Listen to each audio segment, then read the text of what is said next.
الحمدللہ والصلاۃ والسلام علی رسول اللہ اما بعد۔ آج کے درس میں انشاءاللہ تعالی اللہ کے اسماء و صفات کے تعلق سے چند تطبیقی مثالوں کے ذریعے سے ہم بات کو سمجھیں گے۔ اللہ تعالیٰ کی اسماء و صفات قرآن و حدیث میں بہت سارے مقامات پر آئے ہیں، متعدد طریقے سے آئے ہیں اور متنوع سیاق میں آئے ہیں، اور یہ بہت زیادہ ہیں۔ اس پر بڑی بڑی کتابیں تصنیف کی گئی ہیں اور اہل علم نے یہ نام اور یہ صفات گنوائے ہیں اور ان کی تفصیل بتائی ہے، لیکن آج ہم چند مثالوں کے ذریعے سے اسے سمجھنے کی کوشش کریں گے، اور ان مثالوں کو اگر آپ نے اچھی طرح سمجھ لیا تو انشاءاللہ بقیہ اسماء و صفات کے ساتھ آپ کا طرز عمل کیا ہو یہ آپ اچھی طرح جان جائیں گے۔ اللہ کے ناموں میں سے ایک نام ہے، بلکہ دو نام، الحی القیوم۔ آیت الکرسی میں الحی زندہ، القیوم سنبھالنے والا۔ قرآن پاک میں آیت الکرسی سورہ بقرہ کی آیت نمبر 255 میں ان دونوں صفات، ان دونوں ناموں کا ذکر ہے، اور نام کے اندر ظاہر بات ہے کہ صفت بھی ہوتی ہے۔ اللہ تعالیٰ نے فرمایا اللہ لا الہ الا هو الحی القیوم، اللہ وہ ہے جس کے سوا کوئی عبادت کے لائق نہیں ہے، وہ زندہ ہے، وہ سب کا سنبھالنے والا ہے۔ اور حدیث میں انس بن مالک رضی اللہ عنہ کی حدیث ہے، فرماتے ہیں کہ ہم نبی کریم صلی اللہ علیہ وسلم کے ساتھ ایک حلقے میں تھے، اور ایک شخص کھڑے ہو کر کے صلاۃ ادا کر رہا تھا۔ جب اس نے رکوع کیا، سجدہ کیا، تشہد کیا، اور اس کے بعد اس نے دعا کی، تو اس نے اپنی دعا میں کہا اللہم انی اسألک بأن لک الحمد لا الہ الا انت بدیع السماوات والارض یا ذا الجلال والاکرام یا حی یا قیوم۔ جب اس نے دعا کی کہ اے اللہ میں تجھ سے مانگتا ہوں یہ کہہ کر کے کہ اللہ ہر قسم کی حمد و ثنا، ہر قسم کی تعریفیں تیرے ہی لیے ہیں، تیرے سوا کوئی عبادت کے لائق نہیں ہے، تو بلا مثال کے آسمانوں اور زمینوں کا پیدا کرنے والا ہے، اے ذوالجلال والاکرام، اے زندہ اور اے سنبھالنے والے۔ تو نبی کریم صلی اللہ علیہ وسلم نے فرمایا لقد دعا بسم اللہ الاعظم الذی اذا دعی بہ اجاب واذا سئل بہ اعطا۔ اس شخص نے اللہ کا اسم اعظم کہہ کر کے اللہ کو پکارا ہے، اللہ کا سب سے بڑا نام لے کر کے اللہ کو پکارا ہے۔ وہ نام کہ جب وہ نام لے کر کوئی بندہ اللہ کو پکارتا ہے تو اللہ تعالیٰ اس کی پکار سنتا ہے، اور اس نام کے واسطے سے اگر کوئی اللہ سے مانگتا ہے تو اللہ دیتا ہے۔ یہ امام حاکم کی روایت ہے، اور صحیح مسلم کی شرط کے مطابق صحیح ہے۔ مستدرک حاکم میں 1856 نمبر پر یہ حدیث موجود ہے۔ تو آپ نے دیکھا کہ اللہ کے یہ دو نام حی اور قیوم یہ کتاب اللہ سے بھی ثابت ہیں اور یہ سنت رسول سے بھی ثابت ہیں۔ اسی طرح سے اللہ کا ایک نام ہے الحمید، اور اس کی دلیل قرآن مجید میں اللہ تعالیٰ کا قول سورہ بقرہ کی آیت نمبر 267 میں اللہ تعالیٰ نے فرمایا وَاعْلَمُوا أَنَّ اللَّهَ غَنِيٌّ حَمِيدٌ، وَاعْلَمُوا خوب اچھی طرح جان لو ان اللہ غنی حمید، کہ اللہ تعالیٰ غنی ہے اور اللہ تعالیٰ حمید ہے۔ تو ایک نام غنی ہوا اور ایک نام حمید ہوا۔ حمید قابل حمد ہے، وہی تو ہے کہ جس کی حمد سب سے زیادہ ہونی چاہیے، اور کسی کی بھی حمد و ثنا اور تعریف کی جائے تو وہ اصلاً اسی کی طرف لوٹتی ہے، کیونکہ کوئی بھی قابل تعریف ہوا تو اللہ ہی کے کرنے سے ہوا ہے، تو اللہ ہی اصلاً قابل حمد ہے۔ اور اسی طرح سے حدیث میں کعب بن عجرہ کی روایت جو تشہد کے بارے میں ہے کہ نبی کریم صلی اللہ علیہ وسلم نے انہیں صلاۃ علی النبی درود سکھاتے ہوئے فرمایا کہو اللہم صلی علی محمد وعلی آل محمد کما صلیت علی ابراہیم وعلی آل ابراہیم انک حمید مجید۔ اے اللہ صلاۃ بھیج محمد صلی اللہ علیہ وسلم پر اور محمد صلی اللہ علیہ وسلم کے آل پر، جیسے تو نے ابراہیم علیہ السلام اور ابراہیم علیہ السلام کے آل پر صلاۃ بھیجی۔ اے اللہ تو حمید ہے، تو مجید ہے۔ تو حمید اور مجید اللہ کے دو نام ذکر کیے گئے اس درود میں، اس حدیث میں، یہ نام گویا ثابت ہوا کہ اللہ قابل حمد ہے، اللہ قابل مجد ہے، اللہ تعریف والا ہے، اللہ بزرگی والا ہے۔ اسی طرح سے اللہ تعالیٰ کے دو نام ہیں، الرحمن الرحیم، اور ان کی دلیل سورہ فاتحہ میں اللہ تعالیٰ نے فرمایا الحمدللہ رب العالمین الرحمن الرحیم۔ اور ایسے ہی حدیث میں حدیبیہ کے دن جب صلح لکھا جا رہا تھا تو اس وقت مشرکین نے انکار کر دیا، اللہ کے نبی صلی اللہ علیہ وسلم نے کہا کہ لکھا جائے بسم اللہ الرحمن الرحیم، تو مشرکین نے کہا ہم نہیں جانتے رحمان کیا ہے، تو انہوں نے انکار کر دیا۔ تو بہرحال اللہ کے نبی صلی اللہ علیہ وسلم نے جو لکھنے کے لیے کہا تھا وہ کیا؟ بسم اللہ الرحمن الرحیم، جس میں اللہ کے دو نام الرحمن اور الرحیم موجود ہیں۔ الرحمن رحمتوں والا، جو اس وقت رحمت کی حالت میں ہے، رحمتیں لٹا رہا ہے، جس کی رحمتوں کی بارش برس رہی ہے۔ الرحیم جو ہمیشہ رحم و کرم کرنے والا ہے۔ تو رحمان اور رحیم جو بہت مہربان اور نہایت رحم والا ہے، دائمی رحم والا ہے، یہ دو اللہ کے نام ہیں جن کے اندر صفات بھی ہیں۔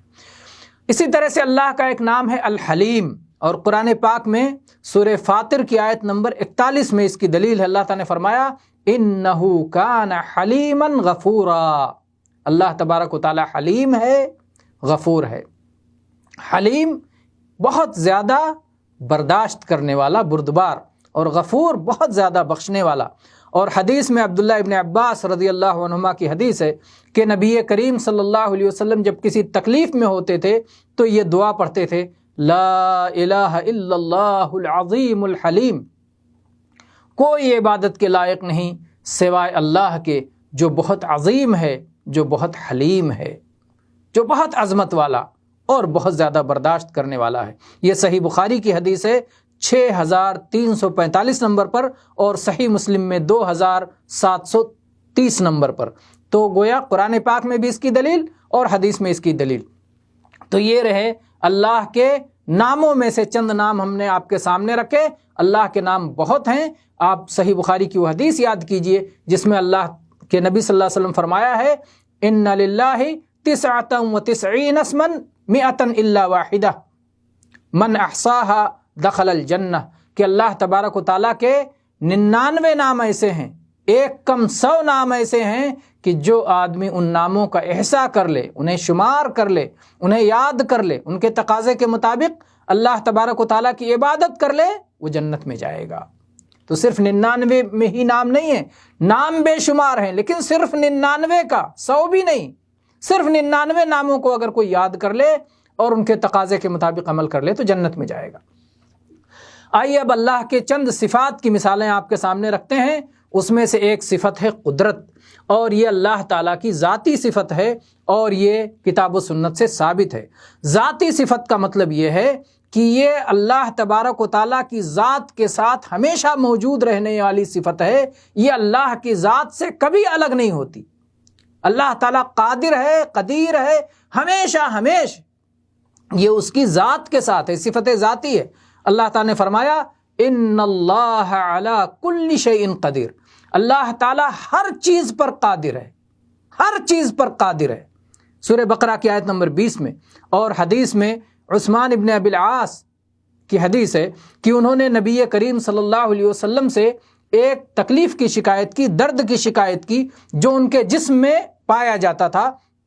جب سے وہ مسلمان ہوئے تھے تب سے وہ درد ان کے یہاں تھا، تو رسول اللہ صلی اللہ علیہ وسلم نے انہیں یہ دعا سکھائی۔ آپ نے فرمایا کہ تمہارے جسم کے جس حصے میں درد ہو رہا ہے وہاں پر اپنا ہاتھ رکھو اور 3 بار کہو بسم اللہ بسم اللہ بسم اللہ، اور 7 مرتبہ کہو اعوذ بعزت اللہ وقدرتہ من شر ما اجد واحاذر، یہ 7 مرتبہ کہو بسم اللہ بسم اللہ بسم اللہ، یعنی اللہ کے نام سے اللہ کے نام سے اللہ کے نام سے، اور پھر کہو اعوذ بعزت اللہ وقدرتہ من شر ما اجد واحاذر، میں اللہ کی عزت کے واسطے سے اور اللہ کی قدرت کے واسطے سے اللہ کی پناہ میں آتا ہوں اس مصیبت سے جسے میں پا رہا ہوں اور جس مصیبت سے میں ڈر رہا ہوں۔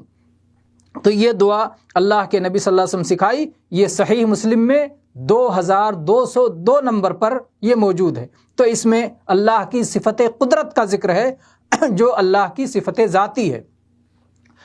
اسی طرح سے اللہ کی صفت ذاتی میں سے ایک صفت ہے حیات، اور یہ اللہ کے نام الحی سے مشتق ہے۔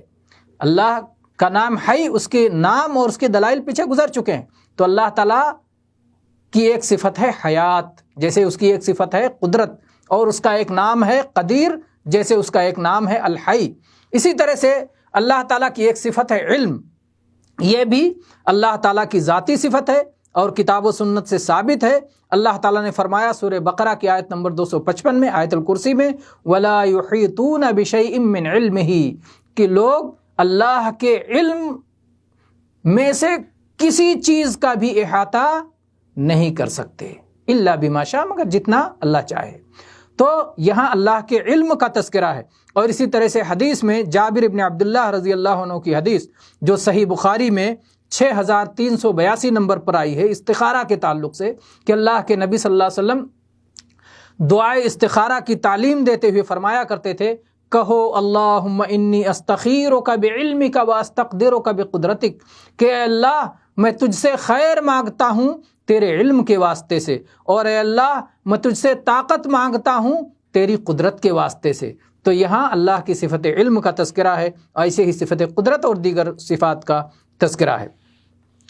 اللہ تعالیٰ کی صفات میں سے ایک صفت ہے صفت ارادہ، اور یہ صفت فعلی ہے۔ صفت ذاتی وہ صفت جو اللہ کے ساتھ ہمیشہ لگی رہے اور کبھی اللہ سے جدا نہ ہو، الگ نہ ہو، وہ صفت ذاتی ہے۔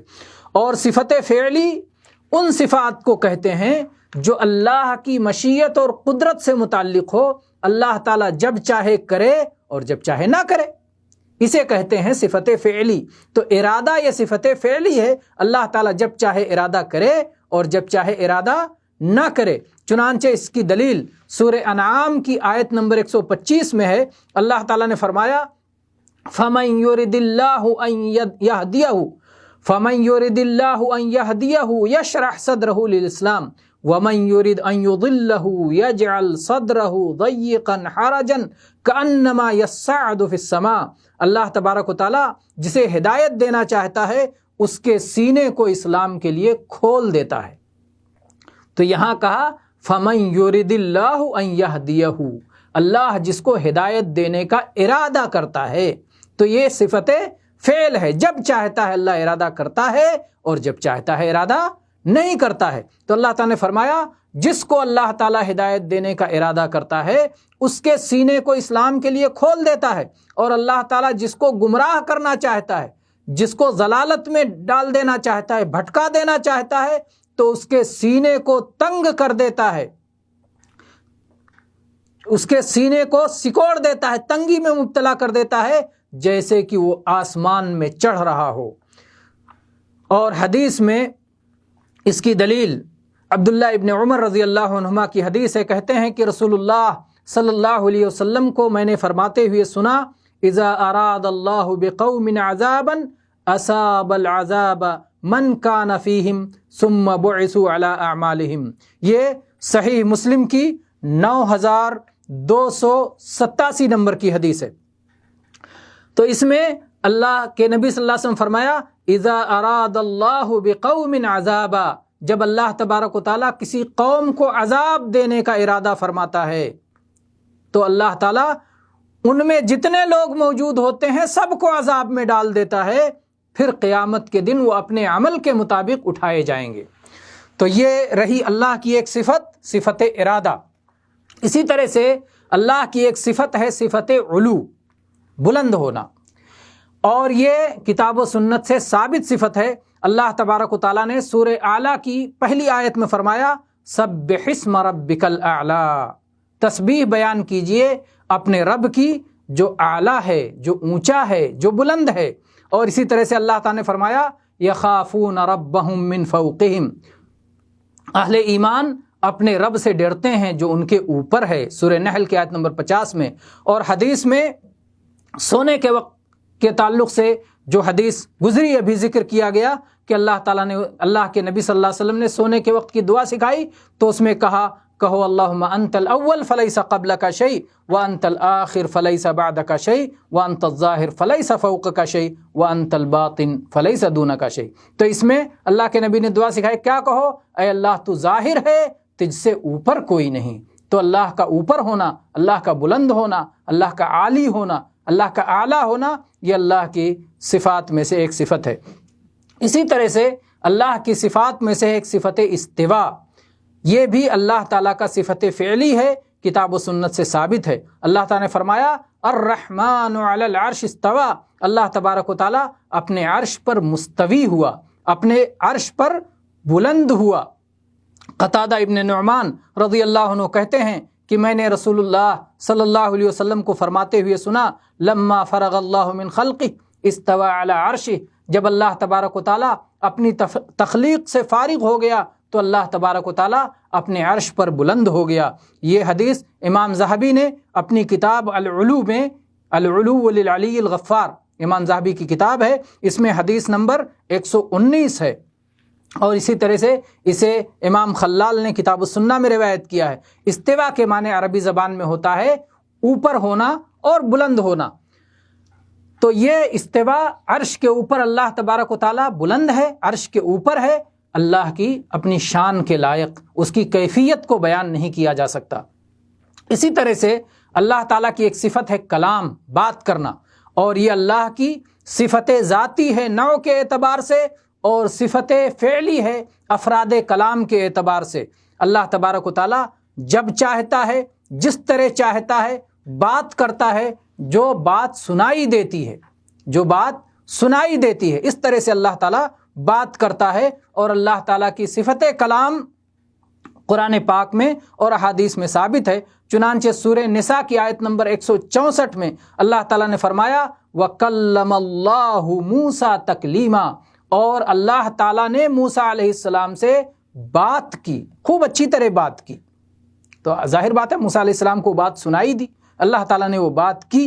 اور اسی طرح سے سورہ اعراف کی آیت نمبر 143 میں اللہ تعالیٰ نے فرمایا وَلَمَّا جَاءَ مُوسَىٰ لِمِيقَاتِنَا وَكَلَّمَهُ رَبُّهُ قَالَ رَبِّ أَرِنِي أَنظُرْ إِلَيْكَ، اور جب موسیٰ علیہ السلام ہمارے وعدے پر، ہمارے متعینہ وقت پر آئے اور موسیٰ علیہ السلام سے ان کے رب نے بات کی، تو اس وقت موسیٰ علیہ السلام نے کہا اے میرے رب تو اپنے آپ کو مجھے دکھلا دے، میں تجھے دیکھنا چاہتا ہوں۔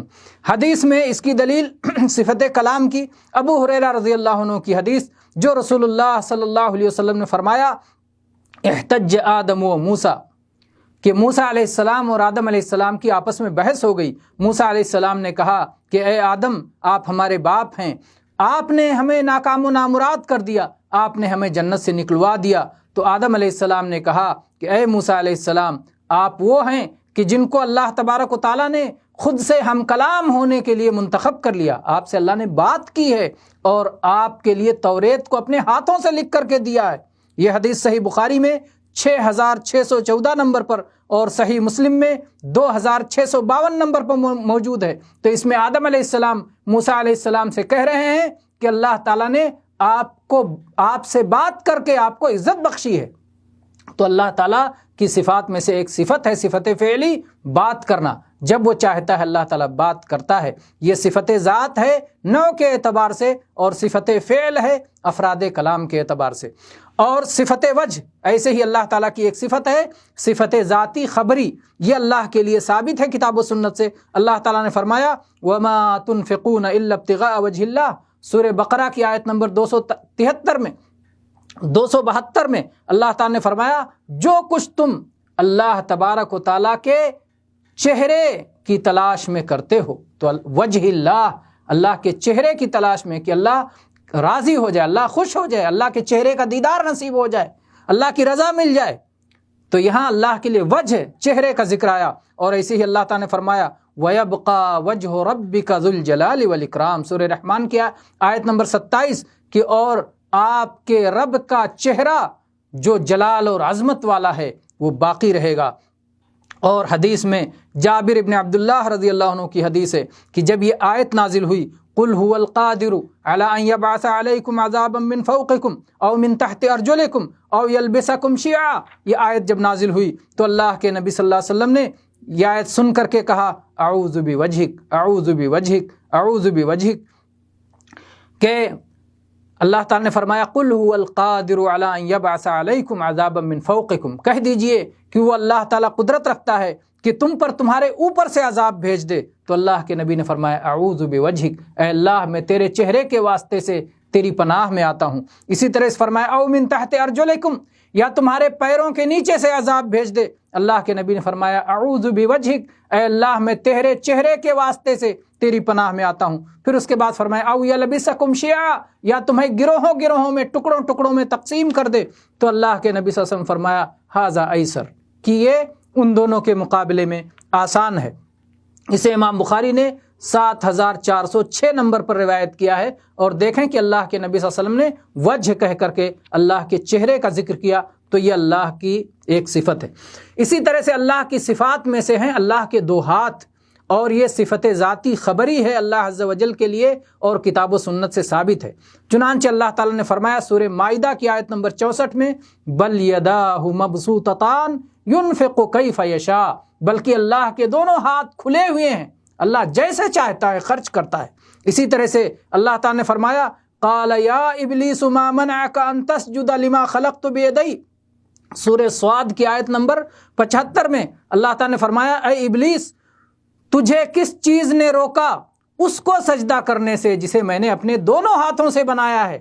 آدم علیہ السلام کو اللہ نے اپنے دونوں ہاتھوں سے بنایا، کہا ابلیس کیوں تو نے اسے سجدہ نہیں کیا؟ تو اس آیت میں اللہ نے اپنے دونوں ہاتھوں کا تذکرہ فرمایا۔ اور ایسی حدیث میں ابو موسیٰ اشعری رضی اللہ عنہ کی حدیث جو صحیح مسلم میں 2759 نمبر پر ہے، نبی صلی اللہ علیہ وسلم فرماتے ہیں ان اللہ یبسط یدہ باللیل لیتوب مسیء النہار ویبسط یدہ بالنہار لیتوب مسیء اللیل حتی تطلع الشمس من مغربها، کہ اللہ تبارک و تعالی رات میں اپنے ہاتھوں کو پھیلاتا ہے تاکہ دن کے گنہگار توبہ کر لیں، اور دن میں اپنے دونوں ہاتھوں کو پھیلاتا ہے تاکہ رات کے گنہگار توبہ کر لیں، یہاں تک کہ سورج پچھم سے مغرب سے طلوع ہو جائے، تب تک یہ عمل جاری رہے گا۔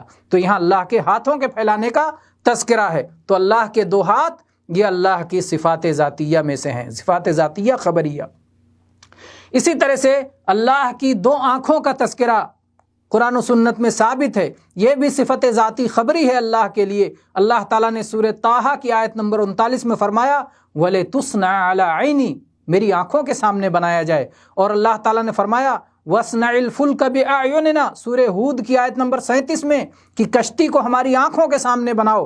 اور حدیث میں عبداللہ ابن عمر رضی اللہ عنہما کی حدیث صحیحین میں نبی کریم صلی اللہ علیہ وسلم فرماتے ہیں ان اللہ لا يخفى علیکم ان اللہ لا يخفى علیکم ان اللہ لیس بأعور واشار بیدہ الی عینیہ وان المسیح الدجال اعور العین الیمنی کأن عینہ عنبۃ طافیہ، کہ اللہ تبارک و تعالی کی ذات تم سے مخفی نہیں ہے، اللہ تبارک و تعالیٰ کانا نہیں ہے۔